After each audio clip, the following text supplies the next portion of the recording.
Hi, ഇന്നത്തെ recipe potato സ്റ്റിക്കും അതിൻ്റെ കൂടെ കഴിക്കാനായിട്ട് ഒരു ചീസ് സോസുമാണ് ഞാൻ റെഡിയാക്കാൻ പോകുന്നത്.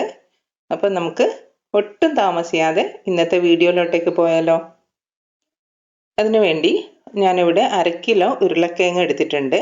അത് കുക്കറിലോട്ടേക്ക് വെള്ളം ഒഴിച്ചിട്ട് വേവിക്കാൻ വേണ്ടി മാറ്റി വെക്കാം. വെന്ത ഉരുളക്കിഴങ്ങ് തൊലിയൊക്കെ കളഞ്ഞെടുത്തിട്ടുണ്ട്. ഇനി അത് നമുക്കൊന്ന് സ്മാഷ് ചെയ്തെടുക്കാം. ഞാൻ കൈ വെച്ച് നന്നായിട്ടൊന്ന് കുഴച്ചെടുക്കുന്നുണ്ട്. ഇനി നന്നായി കുഴച്ചെടുത്തതിന് ശേഷം ഇതിലോട്ടേക്ക് നമുക്ക് കുറച്ച് ഇൻഗ്രീഡിയൻസും കൂടി ചേർക്കാനുണ്ട്. ഫസ്റ്റ് കുറച്ച് കോൺഫ്ലോർ ഞാൻ ചേർത്ത് കൊടുക്കുന്നുണ്ട്. 2 ടേബിൾ സ്പൂൺ കോൺഫ്ലോർ ആണ് ചേർത്ത് കൊടുക്കുന്നത്. പിന്നെ ആവശ്യത്തിനുള്ള ഉപ്പ് ചേർത്ത് കൊടുക്കുന്നുണ്ട്. 1 ടീസ്പൂൺ ഒറിഗാനോ ചേർത്ത് കൊടുക്കുന്നുണ്ട്. 1/2 ടീസ്പൂണ് കുരുമുളക് പൊടി ചേർത്ത് കൊടുക്കുന്നുണ്ട്. പിന്നെ അതിൻ്റെ കൂടെ തന്നെ 2 ടീസ്പൂണ് ചില്ലി ഫ്ലേക്സും കൂടി ചേർത്ത് കൊടുക്കുന്നുണ്ട്.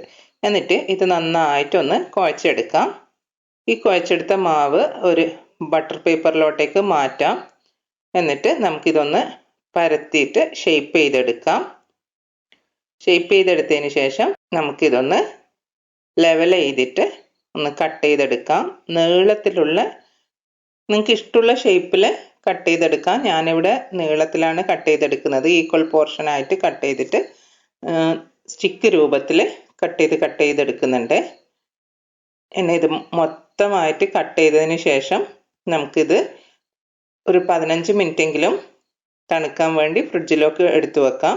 ഞാനിവിടെ ഫ്രീസറിൽ ഒരു 15 മിനിറ്റ് വെക്കുന്നുണ്ട്. എന്നാലാണ് നമുക്ക് നല്ല രീതിയിൽ ഇത് ഫ്രൈ ചെയ്തെടുക്കാൻ പറ്റുള്ളൂ.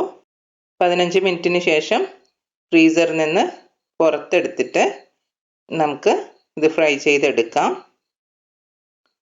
ഇതിപ്പോൾ നല്ല സ്റ്റിക്ക് പരുവത്തിലായിട്ടുണ്ട്. ഇനി ഓയിൽ ഒഴിച്ച് ചൂടായ ഓയിലിലോട്ടേക്ക് നമ്മൾ സ്റ്റിക്കൊക്കെ ചേർത്തിട്ട് നന്നായി തിരിച്ചും മറിച്ചും ഇട്ട് ഒരു മീഡിയം ടു ഹൈ ഫ്ലെയിമിൽ വെച്ചിട്ട് നല്ലോണം നമുക്ക് ഗോൾഡൻ ബ്രൗൺ ആവുന്നത് വരെ തിരിച്ചും മറിച്ചും ഇട്ട് നമുക്ക് ഫ്രൈ ചെയ്തെടുക്കാം. ഫസ്റ്റത്തെ ബാച്ച് റെഡി ആയിട്ടുണ്ട്. ഇനി ഇത് എണ്ണയിൽ നിന്ന് കോരി മാറ്റാം. ഇതുപോലെ തന്നെ അടുത്ത ബാച്ചും നമുക്ക് എണ്ണയിലോട്ടേക്ക് ഇട്ട് ഫ്രൈ ചെയ്തെടുക്കാം. അപ്പോൾ എല്ലാം മൊത്തത്തിൽ ഞാൻ ഫ്രൈ ചെയ്തെടുത്തിട്ടുണ്ട്. ഇനി അടുത്തതായിട്ട് നമ്മുടെ സോസ് റെഡിയാക്കി എടുക്കാം. അതിനു വേണ്ടി ഇവിടെ ഒരു പാൻ വെച്ചിട്ടുണ്ട്. അതിലോട്ടേക്ക് 2 ടേബിൾ സ്പൂൺ ബട്ടർ ചേർത്ത് കൊടുക്കുന്നുണ്ട്. ബട്ടർ ഒന്ന് മെൽറ്റായി വരുന്ന സമയത്ത് 1 ടേബിൾ സ്പൂൺ മൈദ ചേർത്ത് കൊടുക്കുന്നുണ്ട്. മൈദ ഒന്ന് നന്നായിട്ട് ബട്ടറിലോട്ടേക്ക് മിക്സ് ചെയ്തെടുക്കുക. മൈദയുടെ പച്ചച്ചുവ മാറുന്നത് വരെ ഒന്ന് മിക്സ് ചെയ്തെടുക്കുക. അതിനുശേഷം ഒരു 1/4 ടീസ്പൂണ് റെഡ് ചില്ലി പൗഡർ ചേർത്ത് കൊടുക്കുക. പിന്നെ 1 ടീസ്പൂണ് ഷുഗർ ചേർത്ത് കൊടുക്കാം. പിന്നെ അതുപോലെ തന്നെ ഒരു നുള്ള് ഉപ്പും കൂടി ചേർത്ത് കൊടുക്കാം. എന്നിട്ട് നന്നായിട്ട് ഇതൊന്ന് മിക്സ് ചെയ്ത് എടുക്കാം. നന്നായി മിക്സ് ആയതിനു ശേഷം ഇതിലോട്ടേക്ക് ഒരു 100 ml മിൽക്ക് പാൽ ചേർത്ത് കൊടുക്കുന്നുണ്ട്. ഇതും കൂടി ചേർത്തിട്ട് നന്നായിട്ട് ഒന്ന് തിളപ്പിക്കാം. പാല് തിളച്ച് തുടങ്ങുന്ന സമയത്ത് നമുക്ക് 2 സ്ലൈസ് ചീസും കൂടി ഇതിലോട്ടേക്ക് ചേർത്ത് കൊടുക്കാം. സ്ലൈസ് ചീസും കൂടി ചേർത്തിട്ട് നന്നായിട്ട് മിക്സ് ചെയ്തെടുക്കാം.